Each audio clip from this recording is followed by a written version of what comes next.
হচ্ছে NH-12 থেকে আরপাড়া বাজার হয়ে সোজা বগলপুরের ওপর দিয়ে বাথানগাছিতে শেষ হবে। রাস্তাটা একসময় বিতর্ক তৈরি হয়েছিল এবং রাস্তাটা দিচ্ছে হচ্ছে কেন্দ্রের সরকার, মোদি সরকারের RIDF এর ফান্ড থেকে। এই রাস্তার কাজ শুরু হয়েছে, কিন্তু রাস্তাটা 2 নম্বরই করে করা হচ্ছে। বারবার এখানকার সাংসদ আছেন, তিনি চেষ্টা করেছিলেন রাস্তাটা আনার জন্য, এনেছেন।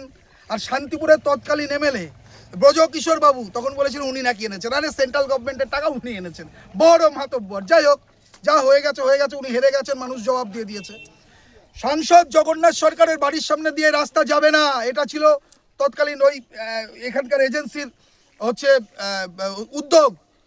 আমরা সেটাকে করে রাস্তাটা নিয়ে এসেছি RIDF সেন্ট্রাল গভর্নমেন্টের টাকা। এখন রাস্তাটা 2 নম্বরই করে করছে। এরা ভাবছে এখনো মনে হয় মমতা ব্যানার্জি পিসি ভাইপোর সরকার চলছে। এরা ভাবছে না যে মোদিজির সরকার আর মুখ্যমন্ত্রীর নাম শুভেন্দু অধিকারী। দেখতে পাচ্ছেন পিচই ফেলেনি, খোয়াই ফেলেনি, কিছুই ফেলেনি। এই সামনের বর্ষার পরে রাস্তা দিয়ে কেউ চলতে পারবে না।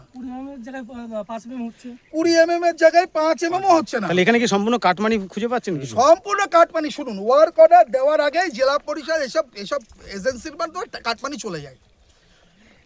ওয়ার্ক অর্ডার যখনই দেয় না, আপনি নদিয়া জেলা পরিষদে যান, যে কোনো কন্ট্রাক্টরকে জিজ্ঞেস করুন, তৃণমূলের জেলা পরিষদের সভাধিপতি তারান্নুম সুলতান আমির, উনি আগেই হচ্ছে টাকা নিয়ে নেন 5%, তারপরে ওয়ার্ক অর্ডার দেন কন্ট্রাক্টরদের।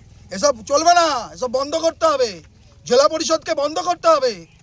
যে পঞ্চায়েত সমিতিগুলো তৃণমূল পরিচালনা করে নদিয়া জেলার, সবগুলোতে দুর্নীতি। আপনি কন্ট্রাক্টরের সাথে কথা বললেন? কন্ট্রাক্টরের সঙ্গে আমার কথা বলার দরকার নেই। আমি অফিসার এসছেন, ইঞ্জিনিয়ার সাহেবকে বললাম যে দুর্নীতি বন্ধ করতে হবে। জনপ্রতিনিধিরা টাকা খেয়েছে, আপনারা খেয়েছেন কিনা জানি না। আর আপনারা যদি না খেয়ে থাকেন, কাজ ঠিকঠাক করবেন, কাজ বুঝে নেবে। এলাকার এখানে পঞ্চায়েত সমিতির মেম্বার আছে অর্পিতা বিশ্বাস, এখানে গ্রাম পঞ্চায়েতের সদস্য আছে আমাদের অভিজিৎ বাবু, এরা সকলে মিলে কাজ বুঝে নেবে। এই গ্রামের মানুষ কাজ বুঝে নেবে। এখানে বিশ্বজিৎরা আছে, এখানে বাবলু দ্বারা রয়েছে, এখানে তাপস দ্বারা রয়েছে। গ্রামের মানুষ কাজ বুঝে নেবে। তাহলে সঠিকভাবে রাস্তা না হলে বন্ধ থাকবে? বন্ধ থাকবে না। বন্ধ থাকলে তো জেলা পাঠাবো কন্ট্রাক্টরকে। কাজ সঠিকভাবে করতে হবে এবং দ্রুত কাজ শেষ করতে হবে।